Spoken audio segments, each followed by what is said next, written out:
আচ্ছা, আবার শুরু থেকে পড়াইতেছি। তাহলে আমরা এখন শিখবো বাচ্চাদেরকে কিভাবে তাসা চতুর্থ প্রণালী অনুযায়ী শিক্ষা দিবেন। আমরা যখন যে হরফ শিখবো অথবা বাচ্চাদেরকে শিক্ষা দিব, আমাদের সর্বপ্রথম কাজ হচ্ছে সেই হরফের প্রণালী খুঁজে বের করা। তাহলে তাসা চতুর্থ প্রণালী হরফ একটু আগে আপনারা বিস্তারিত বলছেন বা বিস্তারিত বুঝাইছি। চতুর্থ প্রণালী অনুযায়ী 4 প্রকারে বাচ্চাদেরকে শিক্ষা দিবেন। আপনাদের সিলেটের মাঝখানে সুন্দর করে একটি বা লিখেন।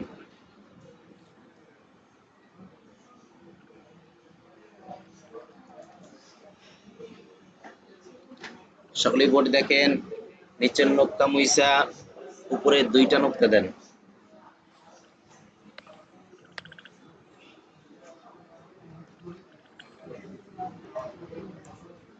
সিলেট উল্টাইয়া রাখেন, সকলেই আমার মুখের দিকে দেখতে থাকেন। তা তা তা তা তা তা এভাবে তা হরফের নামের মাস্ক কমপক্ষে 100 বার করাবেন। সকলেই বোর্ডে দেখেন, এই হরফে নোক্তা আছে? জি কোন দিকে? পরের দিকে কয় নোক্তা? 2 নোক্তা, তার উপর 2 নোক্তা, তার উপর 2 নোক্তা, তার উপর 2 নোক্তা, তার উপর 2 নোক্তা, তার উপর 2 নোক্তা।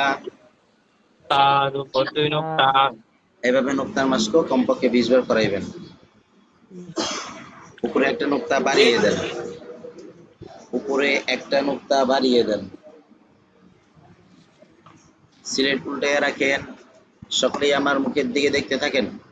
সা তা সা তা সা তা এভাবে সা হরফের নামের মাস্ক কমপক্ষে 100 বার করাবেন। সকলেই বোর্ড দেখেন, এই হরফে নোক্তা আছে? জি কোন দিকে? পরের দিকে কয় নোক্তা? 3 নোক্তা, তার উপর 3 নোক্তা, তার উপর 3 নোক্তা, তার উপর 3 নোক্তা, তার উপর 3 নোক্তা, তার উপর 3 নোক্তা। তার উপর 3 নোক্তা। সিলেট হাতে নেন, হাতে ধরে পড়েন। তার উপর 3 নোক্তা, পড়েন। তার উপর 3 নোক্তা, উপর 3 নোক্তা, তার উপর 3 নোক্তা। তার উপর 3 নোক্তা। এভাবে নোক্তার মাস্ক কমপক্ষে 20 বার করাইবেন। সকলেই বোর্ড দেখেন, উপরে একটা নোক্তা মুছেন। সিলেট দেখান, নাম বলেন। তা উপরে একটা নোক্তা বাড়িয়ে দেন। সিলেট দেখান, নাম বলেন। সা সহজ প্রশ্ন 1 দাউর। আবার উপরে একটা নোক্তা মুছেন। সিলেট দেখান, নাম বলেন।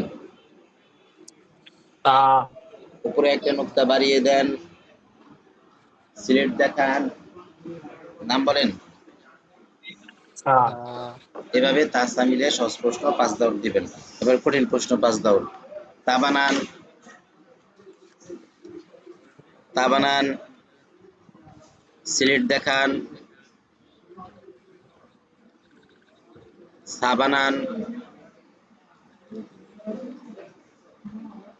সিলেট দেখান, বা বানান।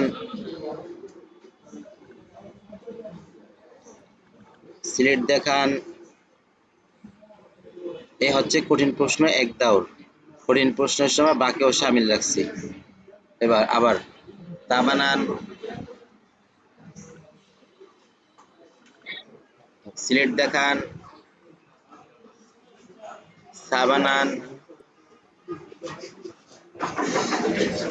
সিলেট দেখান,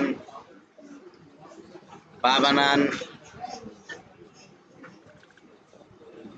সিলেট দেখান।